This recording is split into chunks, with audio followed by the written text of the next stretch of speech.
The rain had started without warning, thin at first, and then heavy enough to blur the streetlights into trembling halos.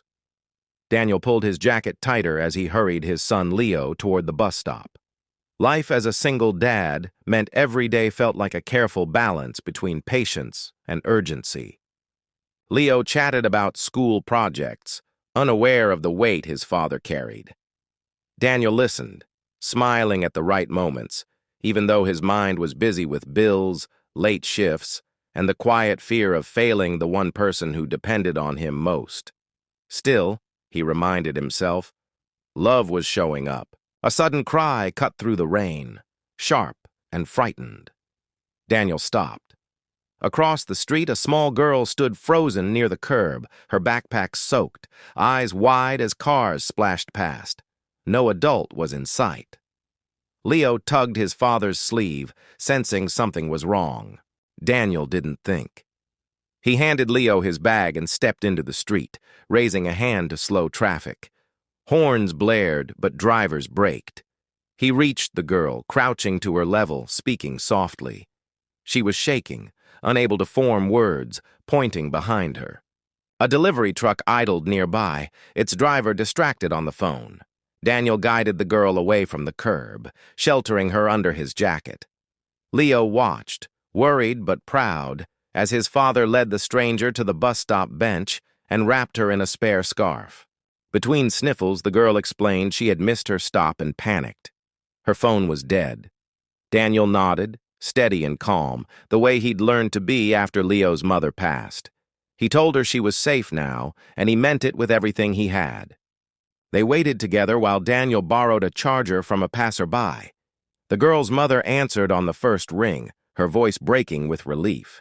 She said she was on her way, that she had been searching everywhere, that she couldn't stop shaking. When the woman arrived, she ran through the rain and dropped to her knees, pulling her daughter into a fierce hug.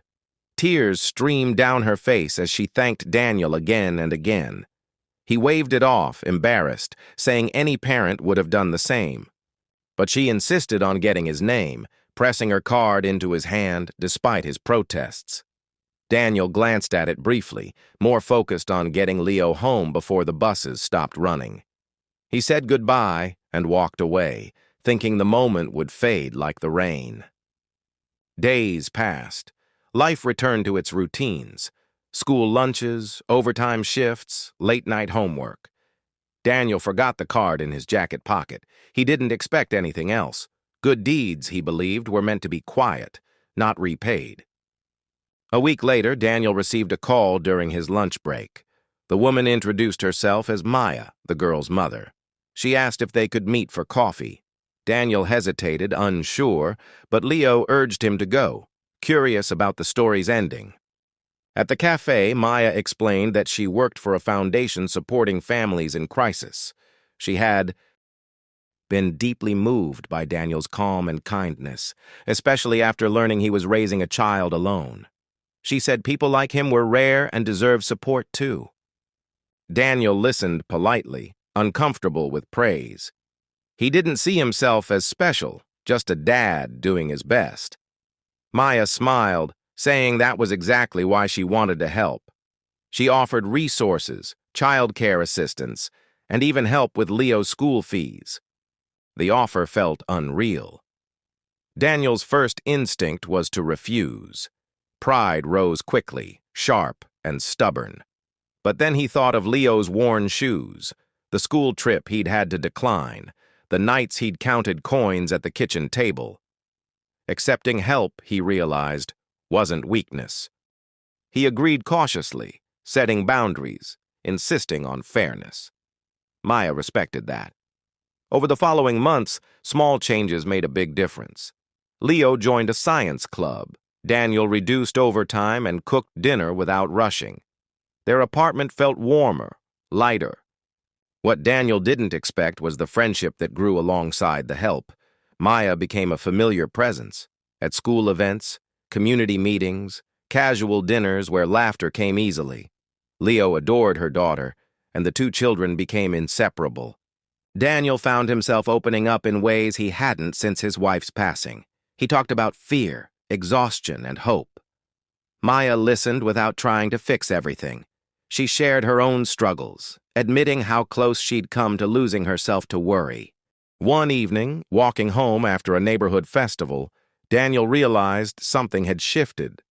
The rain returned, gentle this time, and he felt grateful rather than burdened. Saving a stranger's daughter hadn't just protected a child, it had connected two families who needed each other. Months later, at Leo's school assembly, Daniel watched his son receive an award for kindness. Leo scanned the crowd, found his father, and waved with a grin. Daniel's eyes filled with tears. He understood then that small choices echo far beyond their moment. After the ceremony, Maya stood beside him, smiling. She thanked him again, quietly. Daniel shook his head, finally confident enough to say the truth. He hadn't saved a life to change his own, but in choosing to act, he'd allowed change to find him.